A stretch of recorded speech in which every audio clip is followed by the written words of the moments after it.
Welcome to DIY Easy Crafts and BergKnifeMaking.com. Today we're going to take a look at how would you make a set of cast resin sea turtle knife scales. So I was working on a sea turtle themed chef's knife, and I had to come up with a sea turtle themed set of knife handles or knife scales. And actually it was a lot easier than I thought it was going to be. I went to my go-to resin, which is a TotalBoat ThickSet resin.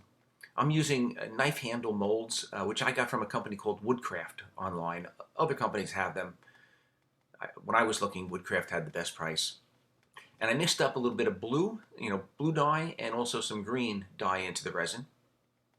Poured a little of each just to put a coating on the bottom of the mold. I'm not trying to fill the mold all the way up. Now with this resin, it's very important to stir it slowly for at least 5 minutes so you don't put a ton of bubbles in there.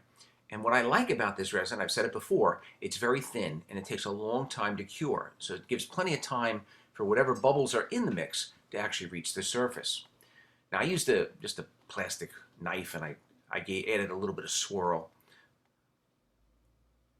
And this is the trick. I used a craft vinyl cutting machine called the Silhouette Cameo, and I cut out sea turtle silhouettes on self-adhesive vinyl.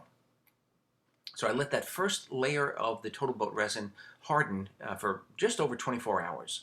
And then I placed the very small sea turtle silhouettes kind of right in the center. The knife that I'm going to use these on does not have a very wide handle.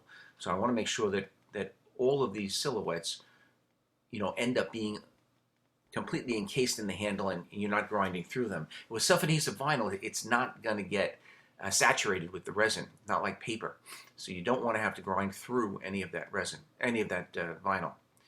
I mixed up another batch of TotalBoat ThickSet resin, this time just clear, and filled in each one of the molds. And then I let that dry for about 4 or 5 days. And I was very, very happy with the results.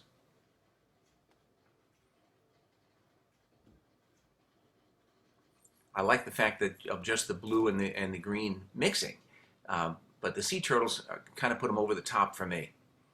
It's just going to work perfectly on the theme of this knife.